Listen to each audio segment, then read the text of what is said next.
よし!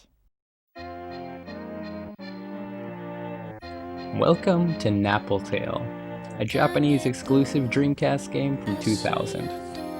The Dreamcast is one of my favorite consoles, and this duo is a sorely underloved system and game combination. It's a slightly unusual, charming game that blends a traditional platformer with the world feel and story progression of a Japanese role-playing game. Let's discuss that combination right off the bat.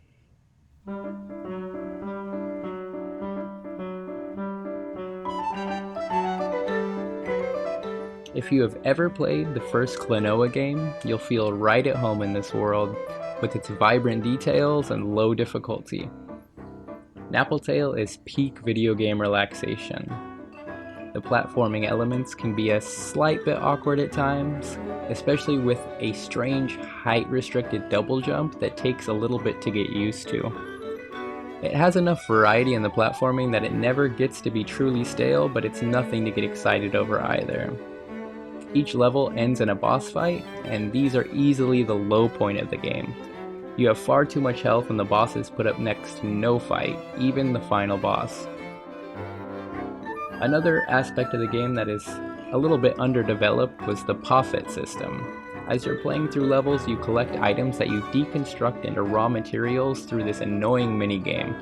You then use those materials to craft Poffits, who can either help you find secrets in levels, or help you complete fetch quests.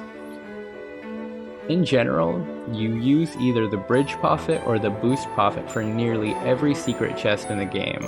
The only issue is they can often get stuck underneath surfaces, or straight refuse to do their job quite arbitrarily. All in all, this is pretty inoffensive padding though. The real charm of Napple lies in its hub world and the people who live within it. As a protagonist from 2000, your job is obviously to fix these people's problems in the form of the main and the side quests. Although the rewards you receive are meager, it's just a joy to explore and converse with these interesting townspeople. The hub world is separated into quadrants for each of the seasons. Each has their own unique flair and serve as a reminder of how to progress in the story. Spring goes into summer, summer segues into fall, and you guessed it, now comes winter.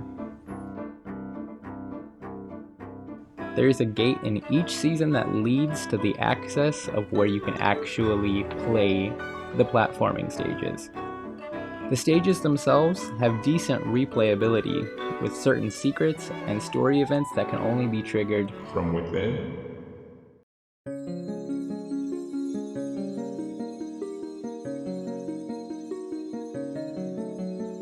And now for the story. Napple is primarily a story-focused game, and as per Wikipedia, the story is, while enjoying once per year summer festival, the heroine, Porch Arsia, is accidentally brought to Napple World due to a mistake made by Daydream, a novice spirit guide who leads souls into the afterlife. Napple World, known as the Land of Daydreams, lies between the real world and the deep dream, where souls go to rest. The concept of time in Napple World is unlike the real world. The seasons of spring, summer, autumn, and winter exist separately from each other as distinct locations. When Porch arrives in Napple World, 6 fairy-like beings called Petals leave her body and escape into the seasons, where she must retrieve them in order to go home again. To make up for this mistake, Strainer becomes Porch's guide and instructs her throughout the game, explaining the often contradictory nature of Napple World to her.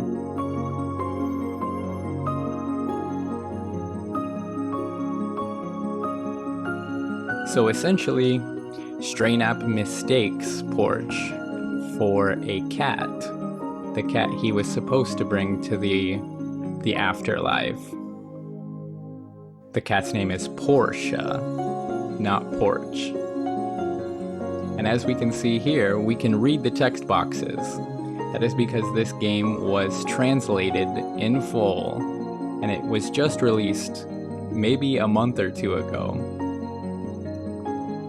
I will leave the link to the translation in the description. Overall, I very much enjoyed the story. It's a very thoughtful human tale of dreams, dealing with the afterlife and separation from friends and family.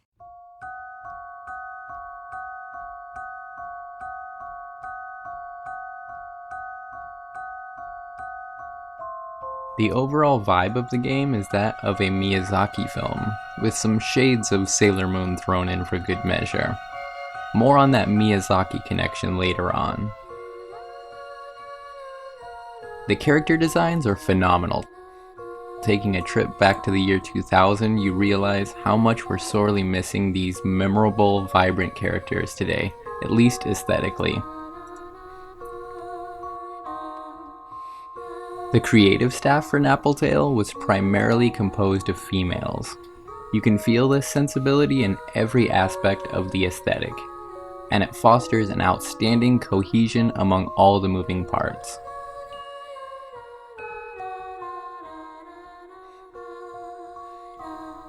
The full motion videos are filled with character and honestly make me forget how old this game really is. Each are accompanied by a vocal theme that examines a certain theme.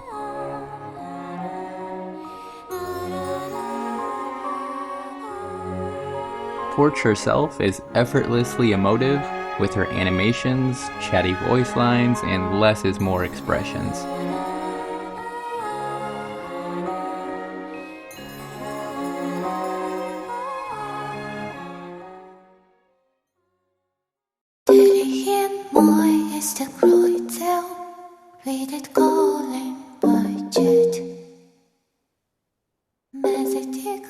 The soundtrack is composed by Yoko Kanno. One of her first big breaks was the Ghibli film Porco Rosso, which is the Miyazaki connection I spoke of earlier. She is perhaps best known for composing the soundtrack to Cowboy Bebop, perhaps one of the most beloved anime soundtracks of all time. And her work here is exceptional. It fits the Ghibli homage that the game presents perfectly. Bouncy and pastoral orchestra excursions blend seamlessly into the chants of cosmic requiems.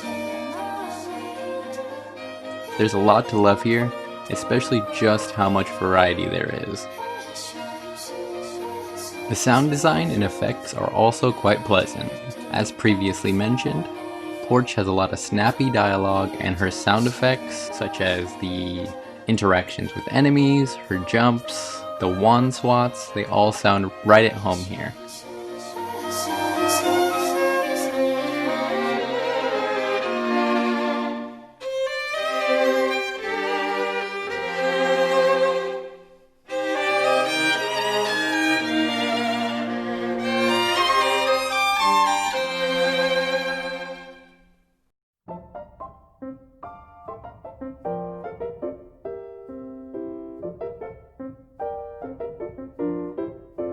The game seems like a labor of love for everyone involved.